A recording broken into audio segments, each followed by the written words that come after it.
Hari ke-6 di Jepang, happy banget karena hari ini aku mau jalan-jalan ke Odaiba, tapi nggak pakai kereta ataupun bus, melainkan pakai UFO, gengs. Wah, penasaran kan kayak gimana? Oke deh, kalau gitu langsung aja ikutin perjalanan aku ya. Jadi tujuan kita pertama adalah ke stasiun Asakusa. Turun kereta, cari makan dulu, karena tadi nggak sempet sarapan di apartemen, gengs. Jadi kita melipir dulu deh ke Sevel dan beli onigiri buat ganjel perut. Terus nggak jauh dari stasiun Asakusa, tinggal jalan sedikit aja ke sampingnya, kita akan langsung ketemu sama Tokyo Cruise yang tadi aku bilang UFO itu, gengs. Pokoknya ini tuh seru banget deh. Dan jadi new experience buat aku karena belum pernah naik cruise sefuturistik ini, gengs. Jadi sebenarnya aku tuh bukan naik UFO ya, melainkan naik Tokyo Cruise yang merupakan kapal pesiar dengan desain futuristik yang melayani rute dari Asakusa ke Odaiba Seaside Park. Terdapat 3 jenis kapal, yaitu Himiko, Hotaluna, dan Emeraldas dengan berbagai rute pilihan. Nah, untuk yang aku naikin sekarang, ini adalah tipe Emeraldas. Untuk pembelian tiket dan info lebih lengkapnya, kita bisa cek aja melalui websitenya, yaitu suijobus.co.jp. Nah, di situ nanti kita bisa cek jadwal dan availability-nya ya.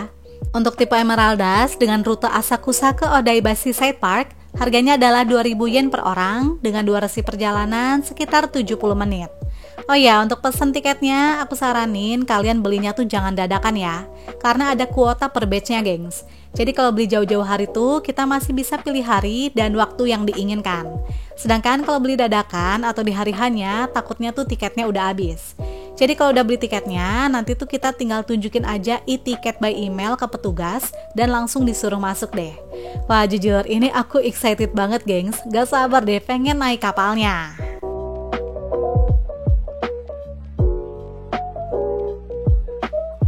By the way, ini aku naik kapalnya yang jam 11 siang dan bener-bener on time deh.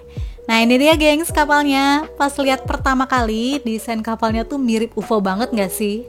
Dan FYI, desain Tokyo Cruise ini dibuat oleh Leiji Matsumoto yang merupakan seorang pembuat manga dan anime terkenal Jepang. Wah, pantesan aja ya kapalnya tuh sekeren ini, karena pembuatnya pun adalah seorang seniman, gengs. Oke, sekarang aku bakal tunjukin bagian dalamnya ya. Interiornya ini didominasi oleh warna putih, bahkan kursinya pun transparan, gengs, yang membuat vibes cruise ini tuh bener-bener futuristik deh. Ditambah lagi dengan banyak jendela besar di bagian atas dan samping kapal, jadinya beneran berasa kayak naik UFO ya. Nah, untuk area yang aku tempatin sekarang tuh kita bebas bisa pilih duduk di mana aja, karena ini area untuk customer reguler. Sedangkan untuk customer VIP ada lagi, nanti aku tunjukin ya. Nah, karena tadi pas di antrian tuh aku di barisan kedua, jadi pas masuk ke dalam kapalnya masih bisa pilih tempat duduk, gengs. Dan lucky me, aku tuh dapet di area tengah samping jendela, yang menurut aku ini best seat banget sih. Untuk kapasitas kapalnya sudah disesuaikan dengan kuota per batch-nya ya. Jadi semua orang pasti bakal dapat kursi kok. Selama perjalanan ini kita bisa menikmati keindahan Teluk Tokyo dengan view gedung metropolis. Dan buat yang nanyain, pusing gak sih naik kapalnya? Jawabannya adalah sama sekali enggak, gengs. Karena ini kan bukan laut ya, melainkan teluk. Jadi harusnya tuh tenang dan gak ada ombak yang bikin pusing. Jadinya aman banget deh.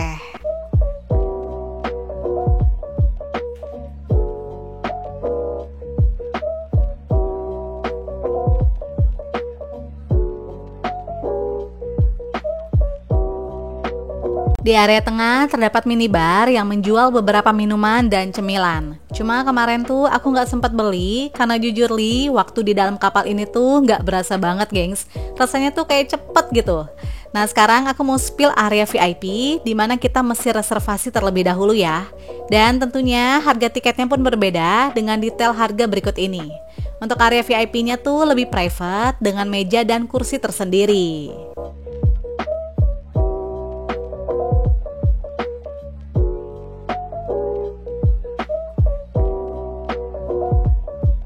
Lalu di bagian tengah disediakan juga kursi prioritas untuk lansia, ibu hamil, dan disabilitas. Wah, keren banget deh. Kapal ini benar-benar bisa untuk semua kalangan ya, gengs. Cruise ini tentunya juga dilengkapi dengan toilet yang fancy, di mana di dalamnya tuh luas, bersih, dan nyaman. Bahkan ada spot duduk di pojok, di mana kita bisa menikmati view laut dengan tenang loh.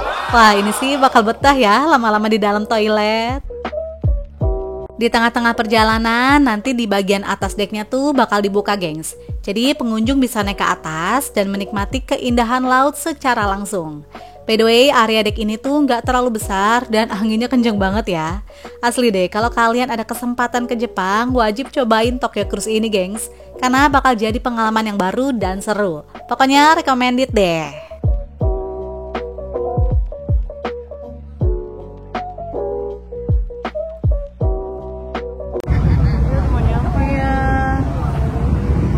Nah, di situ tuh kita akan berlayar.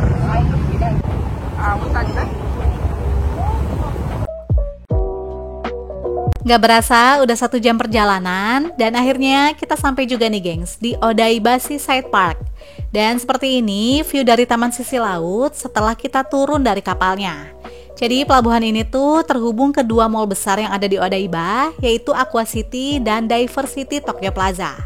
Untuk menuju ke sana, nanti kita tinggal ikutin aja jalan di jembatan ini ya. Dan kerennya lagi, kita juga bisa menikmati keindahan laut dari sini loh. Masya Allah.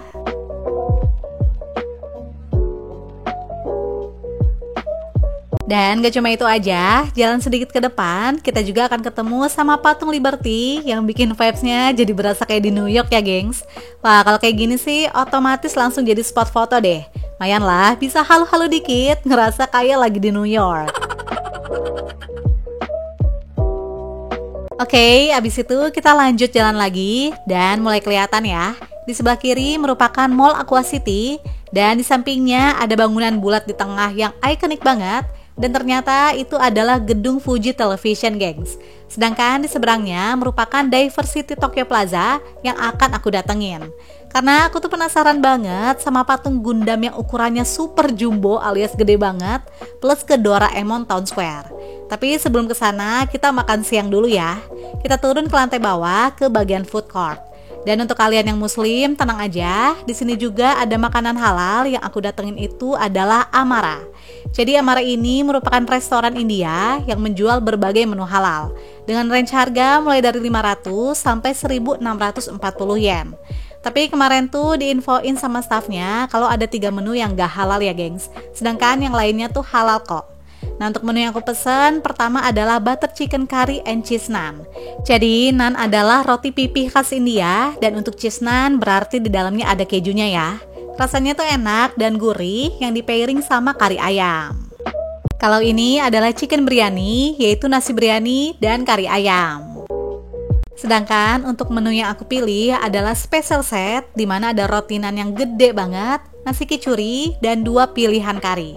Jujur, ini pertama kalinya aku makan makanan India, gengs, dimana bumbu rempahnya tuh strong banget ya.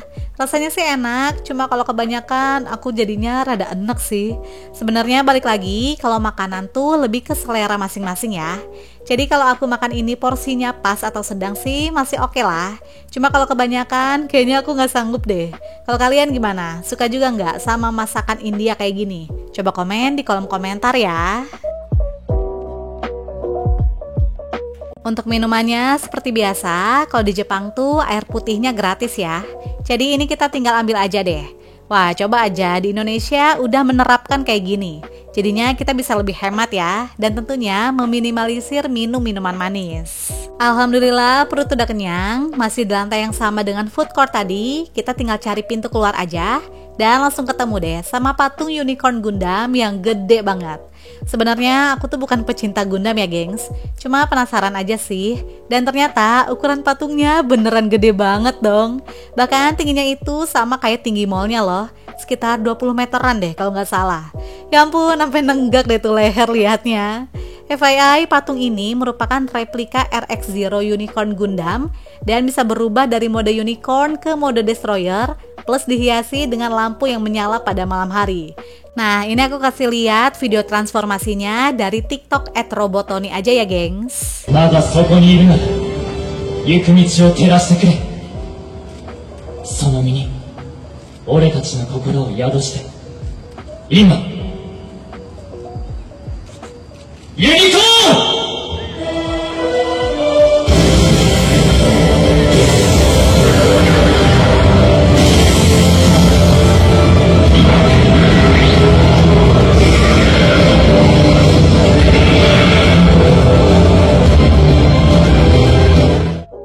lanjut, sekarang aku mau ke Doraemon Town Square, di mana ada patung ikonik dari Doraemon, Nobita, dan Shizuka. Jadi nanti kita tinggal ikutin aja petunjuk ke Doraemon Town Square yang udah ada di dalam mallnya ya. Terus nanti kita turun ke bawah dan keluar mall. Habis itu langsung deh kelihatan patung Doraemonnya. Jadi sebenarnya sih cuma gini doang ya gengs, ya lebih kayak spot foto gitulah. Tapi karena aku nggak sempet ke museum Doraemon yang ada di Kawasaki, jadi foto-foto di sini juga udah cukup lah ya buat aku.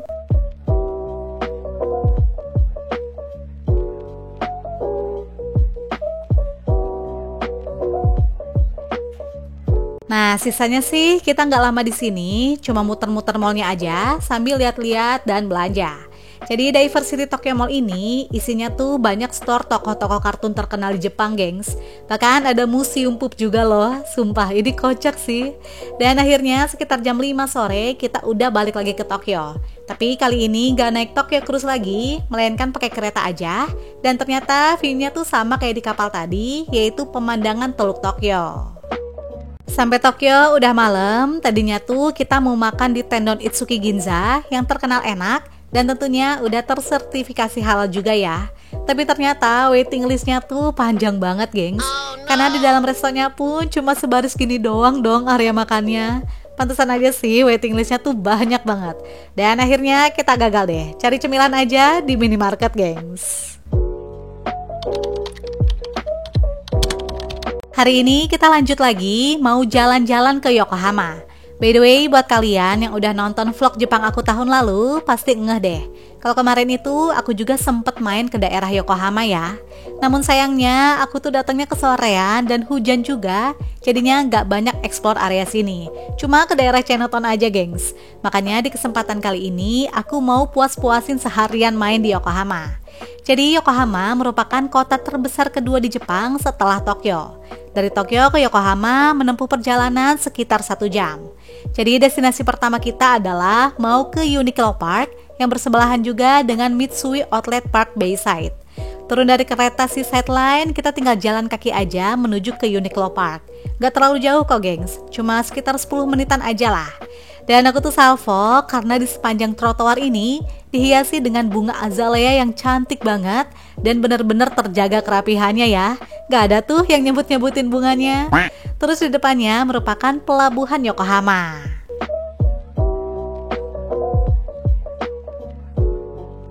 Nah, sebenarnya posisi outletnya tuh di depan ya, gengs. Cuma mumpung belum terlalu panas, jadi aku mau ke Uniqlo Park dulu yang posisinya itu ada di belakang outlet ini. Jadi kita tinggal jalan kaki aja dan gak lama akhirnya ketemu juga deh sama bangunan putih besar di mana ini merupakan gedung Uniqlo dan GU. By the way, kalau kalian ke Jepang udah pasti bakal ketemu sama store Uniqlo di mana-mana deh. Bener-bener sebanyak itu, geng, store-nya karena tersebar di seluruh Jepang. Jadi pasti gampang banget deh nemuinnya. Dan menariknya lagi, di sini tuh nggak cuma ada store-nya aja, melainkan ada taman bermain besar atau playground dan gratis untuk anak-anak. Wah, ini konsepnya menarik dan keren banget sih. Kebetulan juga kan aku datangnya tuh pas di hari Sabtu ya, yang merupakan hari libur. Jadi banyak keluarga juga yang bawa anak-anak untuk bermain di sini. Seru banget deh, dijamin anak-anak bakal puas dan happy ya. Bahkan gak sedikit juga orang dewasa yang main perosotan ini loh, karena inner child-nya beronta-ronta juga kali ya, pengen ikutan main.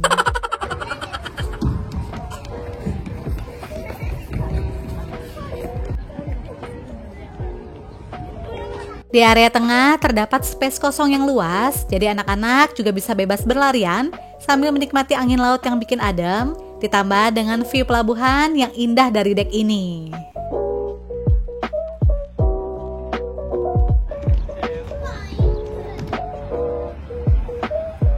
Selain perosotan, terdapat juga mini wall climbing yang areanya pun luas dan terbuka. Jadi anak-anak bisa melatih kekuatan otot, fleksibilitas, serta fokus dan konsentrasi ya. Terus nggak cuma itu aja, masih ada permainan seru lainnya loh, yaitu ada trampolin besar di area paling atas, sehingga anak-anak bisa bersosialisasi sambil bermain di sini. Wah beneran deh gengs, ini tempatnya bagus banget sih, sebagai tempat berkumpul anak-anak. Jadi mereka tuh nggak cuma terfokus sama gadget aja ya, melainkan bisa menikmati masa kecil yang bahagia dengan bermain bersama anak-anak lainnya. Dan kerennya lagi, playground ini tuh besar dan gratis, gengs. Wah, salut banget deh. Jadi kalau kalian ke Yokohama bareng anak-anak, jangan lupa untuk mampir ke Uniqlo Park ya. Kalau udah puas main, kalian juga bisa nih berbelanja di Uniqlo dan GU yang berada dalam satu gedung, namun beda lantai ya. Kalaupun nggak belanja, tenang aja, kita juga masih bisa window shopping sekalian ngadem, gengs. Nah, habis itu aku duduk santai dulu di depan Uniqlo Park, di mana terdapat area untuk menikmati laut di sisi pelabuhan. Jadi di sini tuh kita cuma duduk aja sambil makan cemilan yang tadi aku beli di stasiun, gengs. Ditemenin juga sama angin laut yang seger dan adem. Walaupun sekarang tuh cuacanya lagi panas ya, tapi anginnya kenceng banget, gengs. Setelah puas main-main di sekitar Uniqlo Park, baru deh kita lanjut belanja di Mitsui Outlet Park. Tapi aku nggak banyak ambil video ya, karena udah nggak fokus kalau sambil belanja, gengs. Apalagi kan keluar masuk toko terus ya, karena tenannya tuh banyak banget. Habis itu sekalian juga kita cari makan siang, walaupun ini tuh agak telat karena udah jam 3-an. Terus setelah itu sekitar jam 6 kita balik lagi ke stasiun Yokohama karena mau sunsetan di Minato Mirai. Ini tuh kita buru-buru banget karena emang mau ngejar sunset, gengs. Karena menurut aku jam-jam segini tuh udah paling pas ya. Apalagi kalau misalnya cuacanya lagi bagus. Cuma kemarin itu cuaca sorenya lagi agak gloomy, jadinya langitnya tuh nggak terlalu cerah. Nah, untuk beli tiketnya nanti kita masuk aja ke gedung Yokohama Air Cabin. Dan berikut detail harganya. Nah, kalau aku belinya yang tiket bundling, yaitu Air Cabin dan Ferris Wheel, yang harganya 1.700 yen. Tapi untuk Air Cabinnya, ini yang sekali jalan aja ya. Kalau kalian mau beli Air Cabin yang PP, harganya jadi 2.500 yen untuk tiket bundle.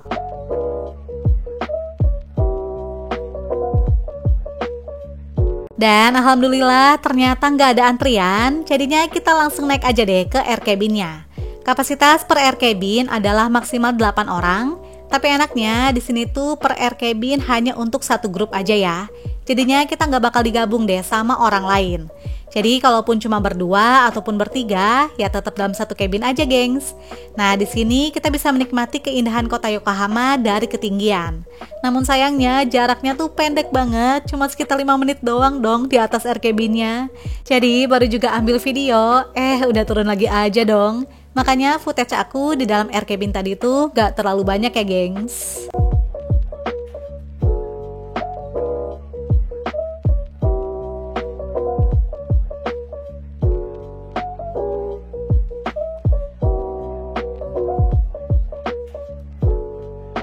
Oke, abis itu kita lanjut lagi mau naik Ferris Wheel, cuma masih jalan lagi ya, tapi nggak jauh kok. By the way, area ini namanya adalah Cosmo World yang merupakan theme park. Namun untuk setiap wahananya kita beli tiket terpisah lagi ya, gengs. Jadi ada beberapa permainan dan salah satu yang populer adalah roller coaster ini. Tadinya tuh aku pengen banget deh nyobain main roller coasternya. Namun sayangnya nggak sempet, lagi-lagi karena keterbatasan waktu ya. Akhirnya ya udah deh, kita cuma naik air cabin dan Ferris wheel ini aja. Untuk naik Ferris wheel lumayan banyak antriannya karena durasi di atas Ferris wheel-nya juga lumayan lama, yaitu sekitar 15 menitan. Ya jadinya berasa lah ya, nggak secepat air cabin tadi.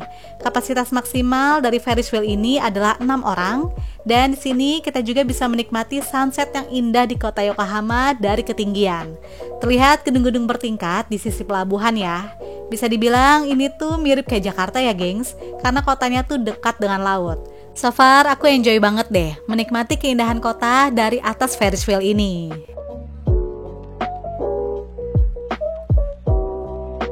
Turun dari Ferris wheel, langitnya udah gelap dan kita langsung diarahin ke area Cosmo Fantasia, dimana ini tuh game center.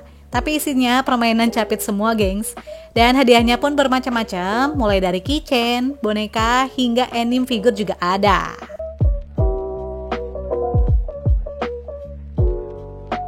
Gak berasa waktu udah menunjukkan jam 9 malam, akhirnya kita pulang menuju Tokyo. Dan lagi-lagi aku tuh suka banget deh ngelihat pencahayaan Ferris wheel di malam hari, karena cantik banget ya, gengs.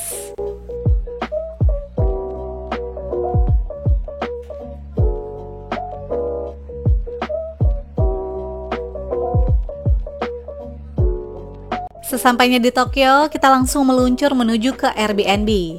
Jadi aku tuh nginep di daerah Shinkoiwa yang tinggal jalan kaki aja dari stasiun Shinkoiwa selama 20 menitan, gengs. Ternyata lumayan jauh juga sih ini Airbnb-nya. Apalagi kita juga jalannya tuh sambil geret-geret koper ya. Karena kita akan menginap selama 4 hari 3 malam, gengs. Untuk Airbnb-nya aku pesen yang ini, jujur nggak tahu sih namanya tuh apa. Pokoknya sesuai sama judul yang ada di Airbnb-nya aja ya. Yang harga per malamnya adalah 1,7 jutaan untuk 5 orang. Terus ada biaya plus-plus yang total harganya untuk 4 hari 3 malam adalah 7,5 jutaan, gengs. Jadi per orangnya yaitu 1,5 jutaan untuk 4 hari. Nah, kamar yang aku tempatin untungnya sih ada di lantai 2 ya, jadinya tuh nggak terlalu jauh. Oke deh, kalau gitu langsung aja yuk kita room tour. Penginapan ini terdiri dari 2 kamar tidur, 1 kamar mandi, dining room, dan dapur dengan kapasitas untuk 5 orang. Di bagian depan terdapat rak sepatu yang ukurannya tuh besar dan udah disediain sleeper yang bisa kita gunakan selama di dalam apartemen. Nah, ini aku mau tunjukin bagian dalam rak sepatunya tuh luas banget ya. Dan enaknya lagi terdapat spray untuk sepatu. Lanjut, kita masuk ke bagian dalam. Di sini terdapat ruang makan yang menyatu dengan dapur. Sebenarnya apartemen ini tuh kecil ya, gengs, tapi fasilitasnya super lengkap dan nyaman. Cuma emang apartemennya tuh merupakan apartemen jadul gitu loh bangunannya. Terus amenitiesnya juga lengkap banget, yaitu ada cotton bud yang isinya tuh banyak. Terus disediakan ocha, kopi, creamer, dan gula. Lalu ada dental kit untuk 5 orang, tisu, dan yang gak expect sama sekali, di sini tuh disediain juga spray pembunuh bakteri untuk di baju nih biasanya. Terus ini nih yang paling keren lagi, ada sabun cuci muka, oil cleansing, moisturizer, bahkan sampai toner pun ada dong, gengs. Wah, jujur aku belum pernah deh nemuin apartemen yang fasilitasnya selengkap ini. Lalu di depan ruang makan merupakan area dapur yang walaupun agak sempit, tapi tenang aja, kita tetap bisa masak kok di sini. Terdapat microwave dan kulkas 2 pintu. Lalu di sebelahnya adalah area wastafel, di mana di bagian bawahnya itu terdapat kabinet yang berisi berbagai pelatan makan, seperti gelas, sendok, sumpit, piring, dan mangkok. Untuk di area pojok terdapat kompor listrik, kettle listrik, dan rice cooker. Lalu di bawahnya ada wajan untuk memasak. Di samping dining room merupakan kamar mandi yang terbagi menjadi 3 area, yaitu ada area wastafel lengkap dengan cermin dan sabun cuci tangan, toilet, dan di sebelah kiri adalah shower room. Nah, sekarang kita cek area toiletnya yuk. Jadi ini tuh masuknya toilet kering ya, dimana areanya tuh kecil, hanya terdapat kloset duduk lengkap dengan tisu. Sedangkan di sebelah kiri merupakan shower room yang ruangannya tuh lebih besar dan pastinya ada bathtub atau biasa disebut dengan ofuro yang udah jadi kebiasaan masyarakat Jepang untuk berendam. Lalu ada sabun, shampoo, dan conditioner plus water heater. Terdapat 2 kamar tidur dan langsung aja kita room tour ke kamar tidur pertama. Ukuran kamarnya sih nggak terlalu besar ya, namun nyaman dan fasilitasnya pun nggak kalah lengkap, gengs. Terdapat AC yang bisa mengalirkan hawa dingin maupun hangat, jadi bisa disesuaikan dengan musimnya ya. Lalu ada 1 double bed untuk 2 orang, lengkap dengan handuk dan 4 buah bantal yang nyaman. Terus mantepnya lagi, di belakang tempat tidur terdapat vacuum cleaner. Di sampingnya disediakan lemari gantung lengkap dengan hanger dan masih ada space juga untuk taruh koper ya. Lalu di depan tempat tidur terdapat lemari, tapi ini tuh bukan lemari baju, gengs, melainkan lemari penyimpanan yang isinya tuh jauh lebih lengkap lagi, yaitu ada deterjen, setrikaan plus papannya, hair dryer, tisu, hingga bed cover. Sedangkan di bagian bawah terdapat bantal tambahan, spray, dan payung. Oh iya, di balkon luar juga ada mesin cuci ya, tapi aku lupa videoin karena udah malam, gengs. Nah, dari kamar pertama ini terdapat connecting door ke kamar tidur kedua. Kamar kedua ini bisa dibilang adalah master bedroom karena memiliki ukuran yang lebih luas dan fasilitasnya jauh lebih lengkap. Untuk kamar kedua ini bisa diisi oleh 3 orang ya. Terdapat 1 buah double bed untuk 2 orang, sedangkan 1 orang lagi nanti bisa pakai sofa bed ini, gengs. Makanya di dalam lemari tadi kan disediakan bantal, spray, dan bed cover tambahan ya, karena untuk di sofa bed ini. Gak lupa juga terdapat 3 buah handuk.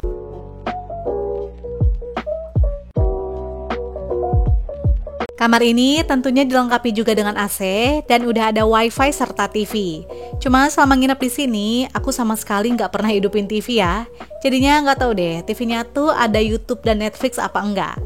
Nah, kalau kalian butuh privacy, tenang aja, kita juga bisa kok tutup lagi connecting door-nya. Cuma emang nggak kedap suara ya, gengs, karena kan areanya juga kecil ya. Dan sekatnya tuh bukan tembok, jadinya ya udahlah, bakal kedengeran suara dari ruangan lainnya. Oh iya, untuk lampu di kamarnya juga bisa kita atur tingkat keterangannya ya, dari yang paling terang hingga redup. Jadi bisa disesuaikan dengan kebutuhan pada saat tidur.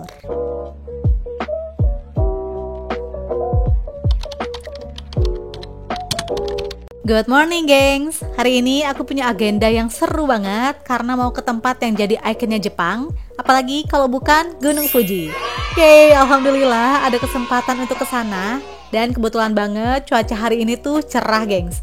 Jadi semoga aja kita bisa ngelihat Gunung Fuji dengan jelas ya. Amin. Nah, daerah yang mau aku datengin ini namanya adalah Kawaguchiko. Untuk menuju ke sana, kita mesti naik bus ya. Dan ini aku bookingnya tuh online via Wheeler Express Bus yang harganya adalah 2.200 yen dari stasiun Tokyo ke stasiun Kawaguchiko. Ini aku dapatnya itu di jadwal jam 7.40 pagi. Terus untuk pulangnya aku pilih yang jam 5 sore menuju ke stasiun Tokyo dengan durasi perjalanan sekitar 2 jam per sekali jalan. Jadi total biaya tiket bus PP-nya adalah 4.400 yen ya. Tiap kursi udah disediain meja lipat, jadi kita bisa taruh makanan dan minuman, gengs. Serta disediakan juga port USB untuk ngecas.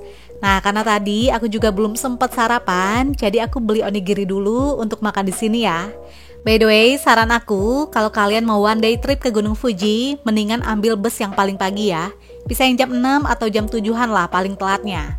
Terus pulangnya itu di jam 5 sore aja, karena malam-malam pun di sana udah sepi dan rata-rata tokonya juga udah pada tutup, gengs. Makanya batas bus paling malamnya pun cuma sampai jam 7 doang ya. Jadi kalian jangan sampai telat deh. Nah, setelah 1,5 jam perjalanan, aku saranin kalian jangan tidur ya. Kenapa? Karena pas udah mau sampai Kawaguchiko, udah mulai kelihatan tuh view Gunung Fujinya dari dalam bus, gengs. Masya Allah, ini lihat dari kejauhan aja udah speechless banget deh. Bener-bener secantik itu, gengs. Apalah aku yang biasa lihat Gunung Salak di Bogor, akhirnya bisa ngeliat Gunung Fuji di Jepang. Masya Allah, tabarakallah. Ada 3 titik pemberhentian, yaitu pertama adalah Fuji Q Highland. Nah, di sini kalian bisa berhenti kalau mau ke theme park Fuji Q ya. Kedua yaitu Mount Fuji Station. Tapi aku nggak turun di sini karena mau ke Danau Kawaguchiko. Jadi turunnya itu di stasiun pemberhentian terakhir, yaitu Kawaguchiko Station. Nah, ini tujuan utama para turis dan biasanya tuh paling ramai, gengs. Karena di sini kita nggak cuma bisa menikmati keindahan Gunung Fuji aja, tapi sekaligus juga melihat keindahan dari Danau Kawaguchiko. Bahkan view dari depan stasiunnya aja udah kelihatan Gunung Fujinya dong. Masya Allah, makin gak sabar deh pengen lihat lebih jelasnya. Setelah turun dari bus, kita kegoda banget sama stroberi yang kelihatannya tuh nikmat banget deh. Akhirnya aku cobain stroberi dari petani lokal di sini yang harganya adalah 1.000 yen dan isinya tuh 10 pieces. Ternyata rasanya beneran enak dong, gengs. Manis banget dan ukurannya pun gede ya. Wah, ini sih nggak zong deh, beneran enak, gengs. Oke, lanjut. Sekarang kita mau jalan menuju ke Danau Kawaguchiko. Nah, untuk menuju ke danaunya sebenarnya tuh bisa juga pakai bus ya. Cuma nunggu jadwalnya tuh lumayan lama, gengs. Dan jaraknya pun sebenarnya dekat, jadi mendingan kita jalan kaki aja deh. Karena nggak terlalu lama juga, cuma sekitar 15 menitan kalau jalan santai. Jadi akhirnya kita jalan kaki aja sambil lihat sekeliling areanya. Karena kan aku juga kebetulan belum pernah kesini ya. Jadi katanya sih kalau di daerah Kawaguchiko ini areanya tuh nggak kayak Tokyo yang selalu rame, karena bahkan beberapa restonya pun bukanya tuh siang. Dan sore kayak jam 4 atau jam 5-an tuh udah pada tutup, gengs. Cuma ada juga sih paling beberapa yang bukanya tuh sampai jam 7 malam. Jadi pas sekarang aku lewat sini pun masih sepi ya, padahal udah jam 10 pagi loh. Tapi nggak terlalu banyak orang lalu lalang kecuali sesama turis yang mau ke arah danau. Dan akhirnya kita sampai juga nih, gengs, di Danau Kawaguchiko. Untuk masuk ke sini free ya. Dan lihat deh, danaunya tuh cantik banget, Masya Allah. FYI, Danau Kawaguchiko ini merupakan danau yang terletak di kaki Gunung Fuji di prefektur Yamanashi. Makanya di sini tuh terkenal jadi salah satu spot terbaik untuk bisa menikmati Gunung Fuji. Tapi bukan dari depan danaunya sini ya, melainkan nanti kita akan naik ropeway atau cable car ke atas, baru deh kelihatan Gunung Fujinya. Sedangkan kalau di sini kita juga bisa menikmati keindahan danau dengan naik perahu atau bebek-bebekan yang biasa kita lihat juga di danau-danau di Indonesia. Ternyata di Jepang juga ada, geng, sama aja wisatanya mah. Cuma aku kurang tahu ya harga sewanya. Soalnya tujuan utama aku kesini adalah mau lihat Gunung Fuji di Mount Fuji Panoramic Ropeway. Jadi langsung aja yuk kita ke sana. Dan tetap jalan dikit lagi ya, gak jauh kok. Tadi kan pas di Danau Kawaguchiko belum terlalu rame ya. Ternyata pas sudah mau beli tiketnya, baru deh ketahuan antrian orang yang sebanyak ini, gengs. Wah, jujur aku agak shock kecil ya bun, lihat antriannya tuh rame banget. Tapi demi bisa menikmati keindahan Gunung Fuji, gak apa-apa lah, kita terjang aja antriannya. FYI, untuk harga tiketnya adalah 1.000 yen untuk harga tiket PP naik ropeway-nya ya.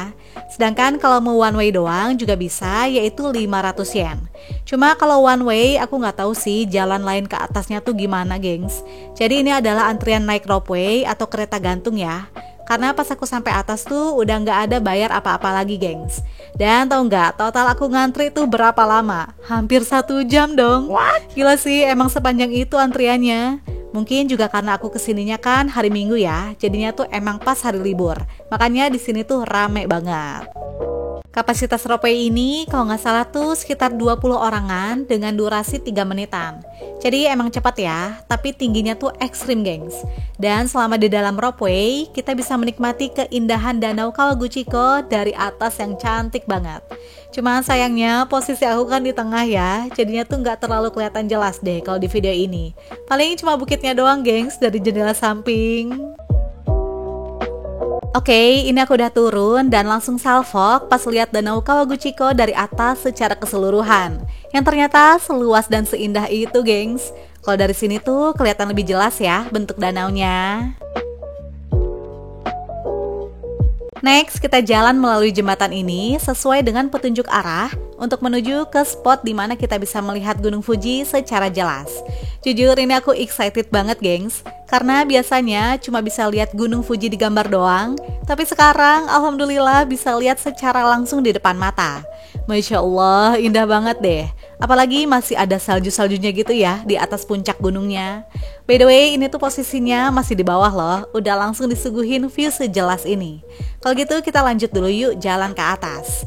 Nah nanti tuh makin ke atas, makin terlihat Gunung Fuji ada di sebelah kiri, yang ternyata bersebelahan dengan Danau Kawaguchiko. Jadi makin kelihatan jelas deh kalau danau ini emang berada di bawah kaki Gunung Fuji. Dan ini dia tujuan utama kita, gengs. Sebenarnya areanya tuh nggak terlalu besar, namun ini adalah spot utama untuk bisa menikmati keindahan Gunung Fuji dengan sudut pandang yang lebih luas. Di sini terdapat banyak spot foto yang nggak cuma polosan doang, tapi juga ada beberapa yang pakai hiasan-hiasan kayak gini, gengs. Dan tentunya ini tuh area yang paling rame ya. Karena para turis tentunya nggak mau kehilangan momen berfoto, termasuk aku juga dong. Pokoknya dari segala sisi, Gunung Fuji ini tuh terlihat cantik banget deh.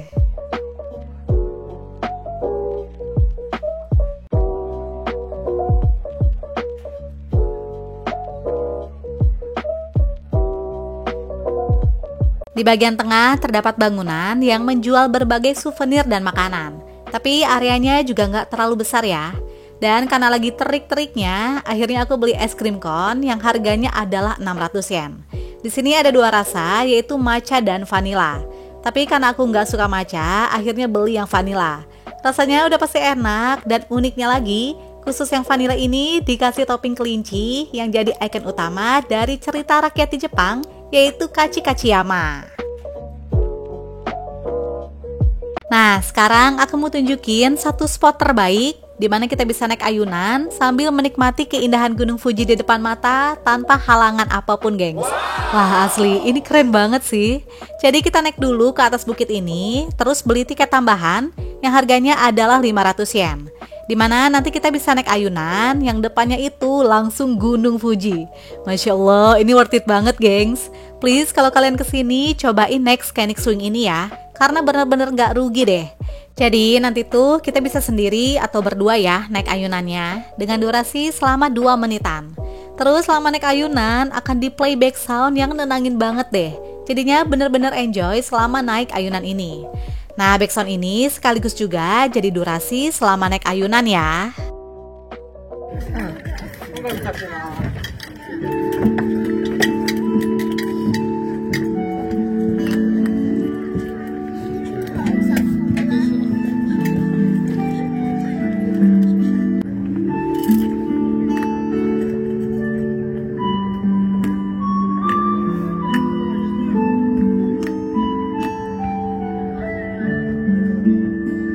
Oke deh, udah puas menikmati Gunung Fuji. Sekarang aku mau turun lagi ke bawah, naik rope-way-nya. Terus pas sudah sampai bawah, aku sempat jajan cemilan juga, yaitu Fujiyama Cookies, yang bentuknya tuh kayak Gunung Fuji, gengs. Lucu banget deh. Dan harganya juga murah, yaitu 180 yen atau 20 ribuan per pieces. Terus rasanya tuh enak, manisnya juga pas, nggak giung. Pokoknya enak deh, bisa kalian coba. Terus habis itu kita jalan lagi ke depan Danau Kawaguchiko karena mau makan siang di resto halal, yaitu Aladdin Indo Resto and Kebab House. By the way, kalian jangan salfok sama nama restonya ya. Walaupun ada kata Indo, tapi ini maksudnya bukan Indonesia ya gengs. Malahan ini tuh resto kebab dari India dan ini tuh halal ya, udah ada logonya juga.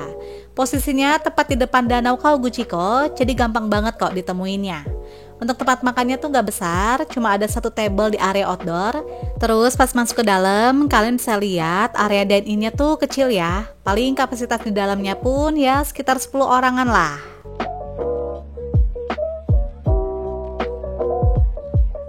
Di sini aku pesan kentang untuk karbonya, terus kebabnya mama aku pesan yang kebab roll, sedangkan kalau aku pesan cheese kebab roll. Bedanya cuma di kejunya aja ya gengs. Untuk porsinya gak usah khawatir, ini tuh gede dan mengenyangkan kok. Terus isinya juga full, ada sayur, daging, dan keju mozzarella yang menyatu dalam satu porsi kebab. Masya Allah, ini tuh enak gengs. Pokoknya makanan di Jepang gak ada yang gagal deh. Alhamdulillah aku suka semua, apalagi kalau udah ada logo halalnya ya. Jadinya makin aman deh. Nah, sekitar jam 3 kita udah beres makan dan balik lagi ke arah stasiun. Sebenarnya masih ada spare waktu sekitar 2 jam lagi karena aku udah pesen bus yang jam 5 sore ya. Tapi nggak apa-apa, jadinya kita jalan santai aja menuju ke stasiun, sekalian mampir ke toko souvenirnya sambil belanja oleh-oleh. Dan ini dia yang aku rekomendasiin buat kenang-kenangan dari Jepang, yaitu kita bisa cetak koin yang ada gambar Gunung Fujinya gengs. Terus bisa ditambah juga pakai nama dan gantungan. Wah, ini unik banget deh. Makanya aku juga pengen beli buat jadi oleh-oleh buat diri sendiri. Dan pas jadinya cakep banget kan gengs. Udah jam 5 sore dan busnya pun udah dateng. Jadi aku mau lanjut perjalanan pulang menuju ke Tokyo.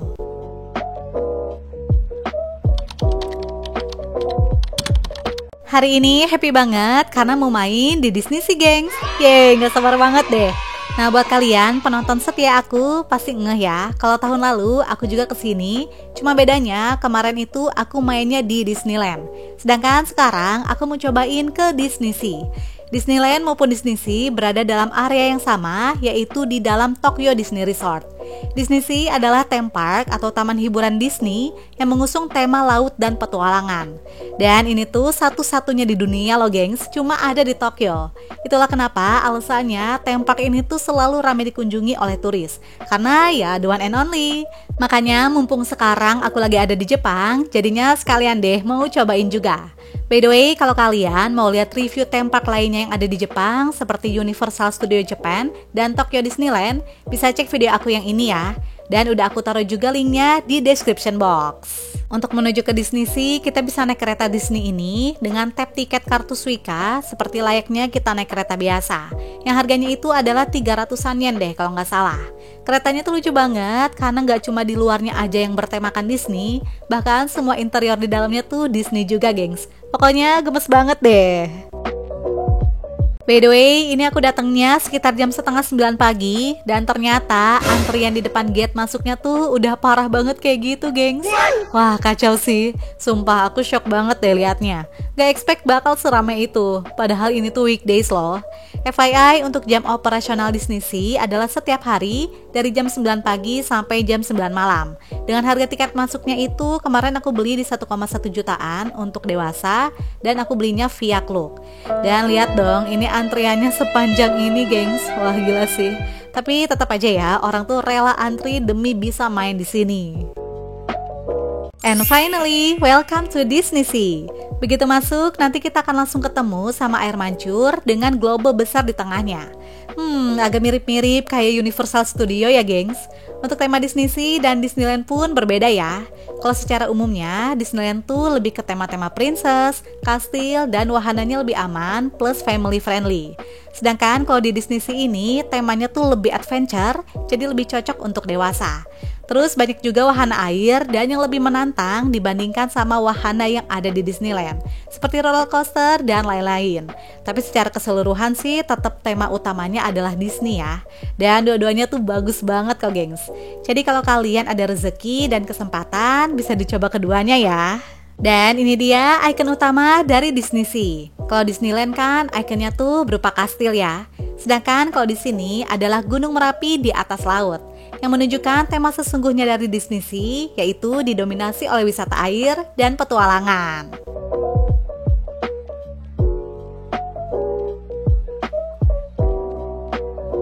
By the way, karena aku datang ke sininya tuh pas kebetulan momen Golden Week, yaitu di tanggal 28 April, makanya hari ini tuh rame banget pengunjungnya. Jadi Golden Week itu semacam hari libur nasional di Jepang, mulai dari tanggal 29 April sampai 5 Mei. Sedangkan aku tuh datangnya pas di tanggal 28 April, which is hari Senin yang merupakan hari kejepit, karena hari Minggu dan Selasanya tuh libur, gengs. Alhasil ya udahlah ya, kita terima aja lagi musim liburan nasional kayak gini.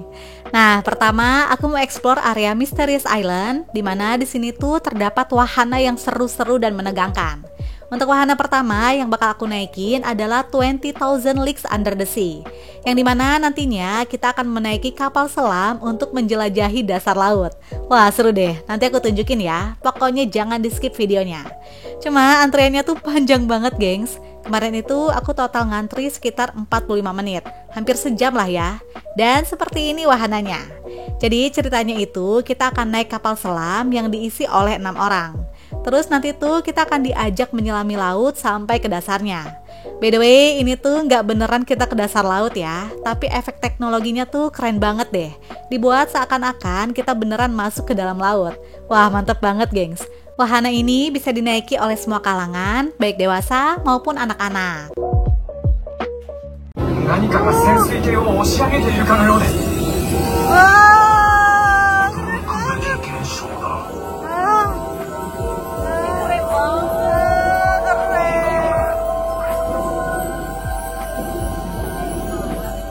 Keluar dari wahana pertama, aku mau naik wahana lainnya yang masih di area yang sama, yaitu Journey to the Center of the Earth. Ini tuh wahananya seru dan menegangkan banget, gengs. Jadi nanti kita bakal naik roller coaster di dalam Gunung Merapi ini.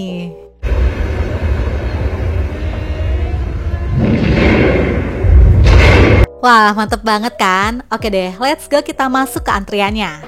Dan ternyata antri di wahana ini tuh lama banget. Bahkan ini jadi antrian terlama aku loh, yaitu hampir 2 jam, gengs. Gila gak tuh? Tapi asli, ini tuh worth it banget sih. Kita skip aja ya adegan antrinya, dan langsung naik ke wahananya. Jadi pertama kita akan naik lift dulu, ceritanya tuh dibawa ke ketinggian ratusan meter. Habis itu baru deh kita naik wahananya. Ini tuh semacam roller coaster ya, yang diisi oleh 6 orang. Nah, awalnya sih kita diajak jalan-jalan gitu ya, menjelajahi perut bumi. Terus lama-lama makin menegangkan, gengs. Pokoknya seru banget deh. Tapi wahana ini nggak disarankan untuk anak-anak ya, karena cukup ekstrim.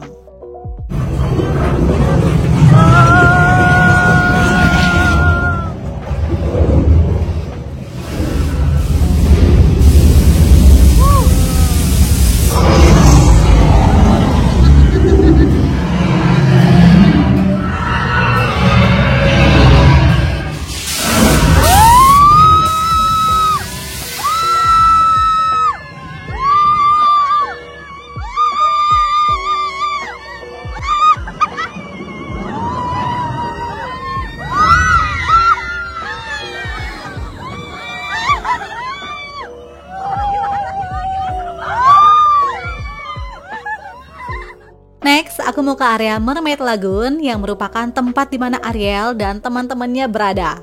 Wah, pecinta mermaid wajib kesini deh. Wahana ini tuh cocok banget buat anak-anak ya. Bahkan ada playground dengan tema bawah laut untuk anak-anak loh.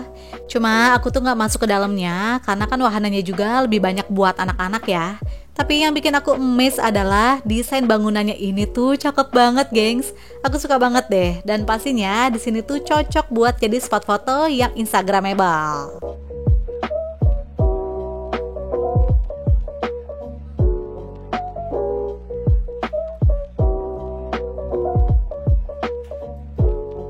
Di sebelah Mermaid Lagoon adalah area Arabian Coast, di mana tempat Aladdin, Sinbad, dan teman-temannya berasal, dengan tema Arabian Night. Tapi aku nggak sempat eksplor juga karena keterbatasan waktu ya. Dan lagi-lagi antrian di mana-mana tuh panjang banget, gengs. Jadi aku pilih wahana yang bener-bener pengen aku naikin aja biar nggak buang-buang waktu. Dan sepertinya sih wahana di sini tuh kayaknya juga lebih cocok buat anak-anak ya. Terus lanjut jalan lagi, di depannya udah masuk ke area Lost River Delta. Nah, di sini tuh ada wahana yang seru, yaitu roller coaster lagi. Tapi sayangnya aku nggak sempet cobain juga, gengs. Karena ini tuh posisinya aku lagi nunggu makan gitu ya. Jadi cuma bisa videoin aja. Nama wahananya yaitu Raging Spirits. Kalau ini konsepnya adalah sebuah roller coaster yang melewati berbagai area galian bersejarah di Amerika Tengah. Cuma kayaknya sih nggak semenegangkan yang Journey to the Center of the Earth tadi deh. Tapi nggak tahu juga sih, karena kan aku juga belum naik ya.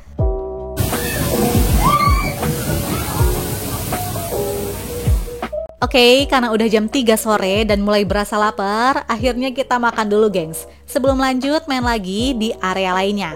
Nah, untuk tempat duduknya ini tepat berada di depan wahana Raging Spirit tadi ya.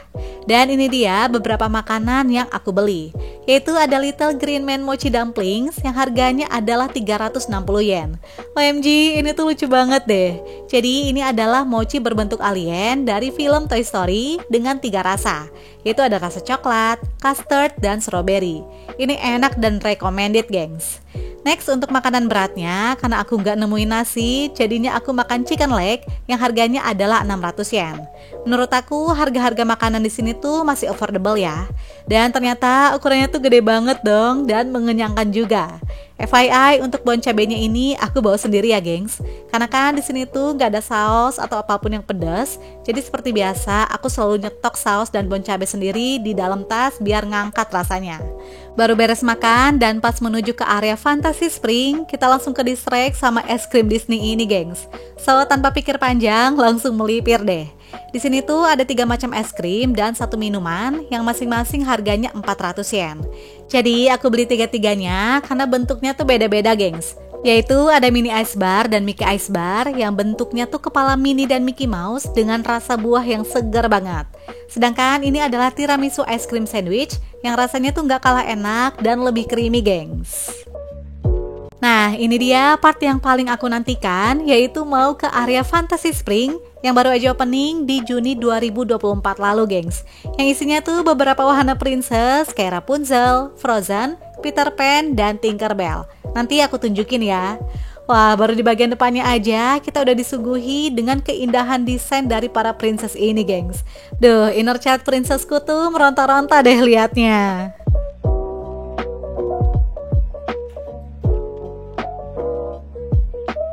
Di area Fantasy Spring ini, aku sempat naik 3 wahana dari 4, yaitu Rapunzel, Peter Pan, dan Tinkerbell. Nah, wahana pertama yang kita naikin adalah Rapunzel. Bahkan aku sampai bela-belain beli Disney Premier Access loh, semacam fast track dengan harga 2.000 yen atau sekitar 200 ribuan. Walaupun FYI per 1 April 2025 tuh, ternyata kita bisa langsung antri aja, gengs, gak mesti booking standby pass dulu. Tapi karena aku dapat infonya telat, ya udahlah ya, kepalang beli juga yang Premier Access. Jadinya kita langsung masuk aja sesuai jadwalnya tanpa perlu antri panjang kayak yang reguler ini. Cuma jujur, ekspektasi aku tuh tinggi banget loh terhadap wahana ini. Di bayangan aku tuh bakal lama durasinya ya. Dan ada atraksi seperti di wahana Beauty and the Beast pas waktu di Disneyland. Tapi ternyata cuma keliling naik kapal aja kayak di Istana Boneka gitulah. Tapi emang bagus banget sih patung-patungnya ini tuh kayak real ya. Namun sayangnya durasinya tuh sebentar banget, yaitu cuma 5 menit aja, gengs.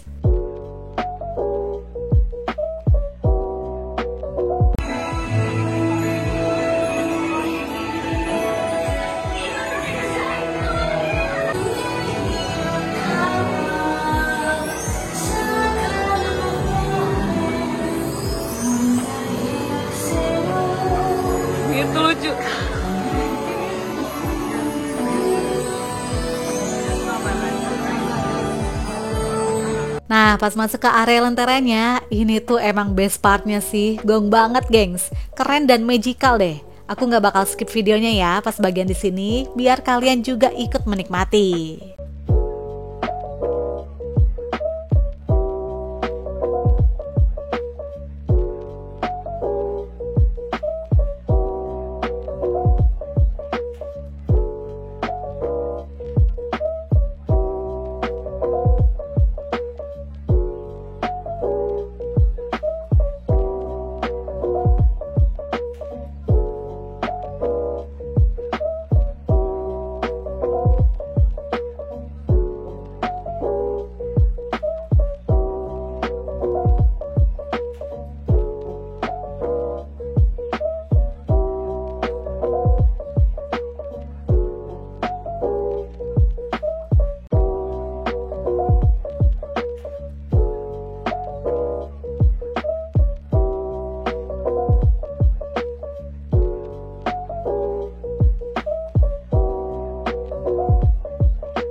Sekarang udah jam 5 sore dan mulai gerimis, akhirnya kita cari wahana yang antriannya tuh nggak terlalu banyak dan indoor, biar nggak kehujanan, gengs.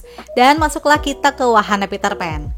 Kelihatannya kan kalau dari luar tadi kayak sedikit ya antriannya, tapi ternyata di dalamnya tuh panjang banget, gengs. Dan tebak sekarang aku antrinya berapa lama? 1,5 jam dong. Wow banget gak tuh? Tapi jujur ternyata ini tuh keren banget loh. Bahkan aku bisa bilang wahana ini tuh jauh lebih seru dan keren dibandingkan sama Rapunzel tadi. Karena ini tuh selevel sama Beauty and the Beast gitu loh. Apalagi nanti pas naik wahananya kita akan pakai kacamata 3 dimensi.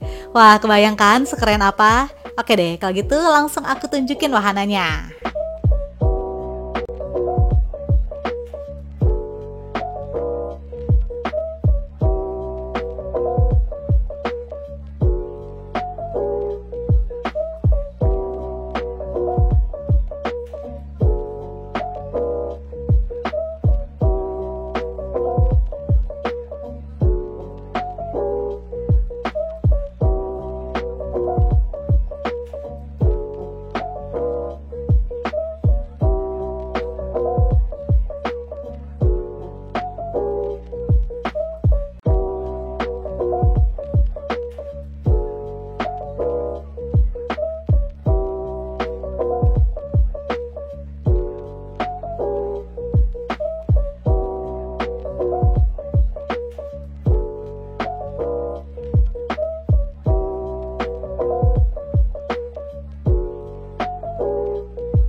Setelah selesai, jangan lupa untuk kembaliin kacamata 3D-nya ya.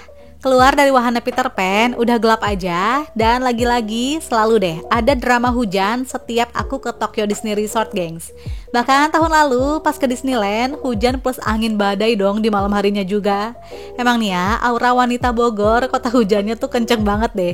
Jadi pas kesini pun tetap hujan, gengs. Gak apa-apa lah ya, semoga jadi berkah, amin. Next, aku mau naik wahana yang menegangkan, yaitu Indiana Jones Adventure. Nah, ini tuh mirip-mirip kayak wahana Journey to the Center of the Earth ya, dimana kita akan naik roller coaster lagi, gengs. Wah, asik banget deh. Jadi emang di Disney Sea ini tuh lebih banyak wahana yang menantang ya, makanya lebih cocok untuk dewasa. Antriannya pun gak terlalu lama, cuma setengah jam aja. Mungkin juga karena udah malam kali ya. Dan seperti ini wahananya, gengs.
Dan ternyata pas tadi di dalam tuh kita juga difotoin loh gengs. Terus dipakein efek batu-batu yang berjatuhan kayak gini. Lucu banget ya.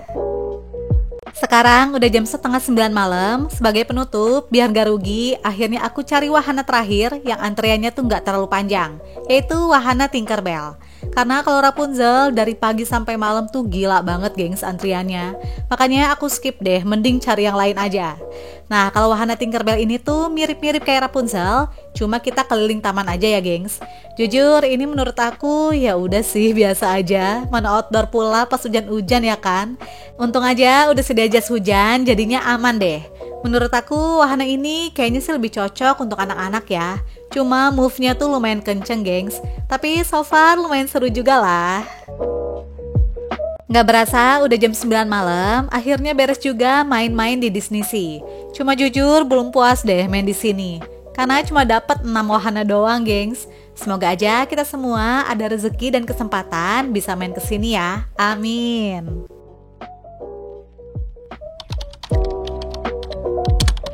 Hari ke-10 dan 11 di Jepang. 2 hari ini bisa dibilang adalah free time, mau jalan-jalan santai aja gengs.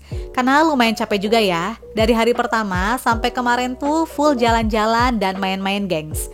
Makanya sekarang mau keliling kota Tokyo aja, sekalian cari oleh-oleh dan belanja. Tapi enaknya tuh 2 hari ini aku bener-bener enjoy sih, bisa nyantai.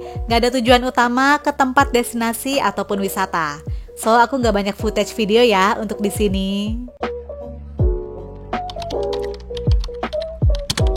Gak berasa udah hari ke-12 di Jepang, yang artinya ini adalah hari terakhir gengs. Jadi ini merupakan video perjalanan balik aku ke Indonesia ya.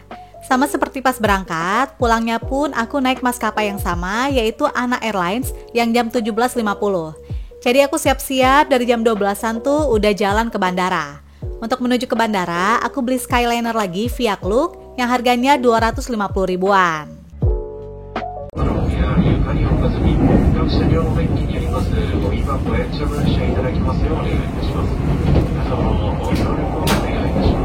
Sesampainya di bandara, aku beli coklat Royce dulu buat dibawa ke Indonesia. Karena harganya tuh jauh lebih murah dan tax free, jadi cuma 800 yen atau 90 ribuan aja gengs. Sedangkan kalau di Indonesia tuh harganya hampir 300 ribu dong. Jauh banget kan bedanya. Oke, ini aku udah di pesawat ya. Dan fasilitasnya pun sama seperti yang udah aku jelasin di video keberangkatan part pertama. Yang bedainnya tuh cuma di makanannya aja gengs. Dan untuk yang muslim, jangan lupa juga untuk request muslim meal ya di webnya. Nah, pertama kita dapat snack berupa rice cracker. Ini tuh mirip jajanan tradisional di Indonesia yang rasanya manis, tapi aku lupa gengs namanya apa.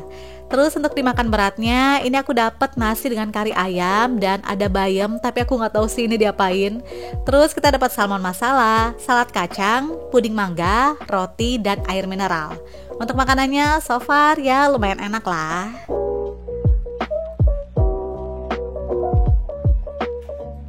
Tapi untuk menu favorit aku adalah puding mangganya ini gengs. Wah asli, ini enak banget sih.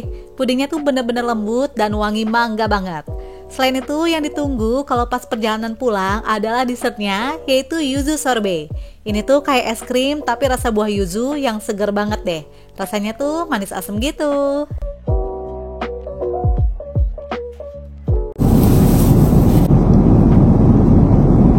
Nah, karena udah malam, lampu di dalam pesawatnya tuh emang sengaja dimatiin ya, biar kita bisa istirahat gengs. Dan akhirnya aku pun tidur, terus pas bangun udah ada cemilan lagi dong, yaitu apple pie. Wah, pokoknya mantep banget deh makanannya, gak bakal kelaparan gengs. Dan alhamdulillah setelah 7,5 jam perjalanan, kita sampai juga dengan selamat di Bandara Soekarno-Hatta. Dan ini aku sampainya pas banget jam 12 malam. Oke deh gengs, sekarang kita bahas budgetnya ya.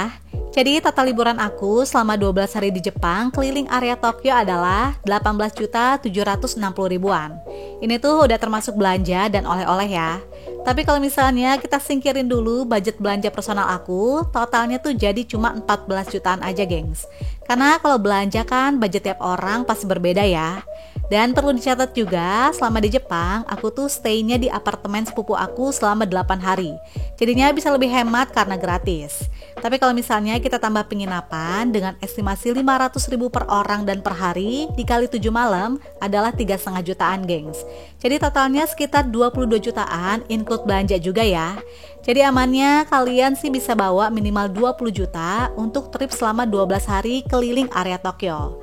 By the way, ini tuh nggak termasuk ke Osaka ataupun Kyoto ya, karena untuk transportasinya beda lagi, biayanya tuh bakal lebih mahal karena keluar kota. Budget ini hanya gambaran aja kalau kalian ke Jepang selama 12 hari, dan ini bisa disesuaikan juga dengan kebutuhan dan gaya liburan kalian seperti apa. Oke gengs, makasih banget udah mau nontonin video travel vlog Jepang jilid 2 ini. Semoga videonya bisa bermanfaat dan menginspirasi kalian ya. And see you on my next video. Bye!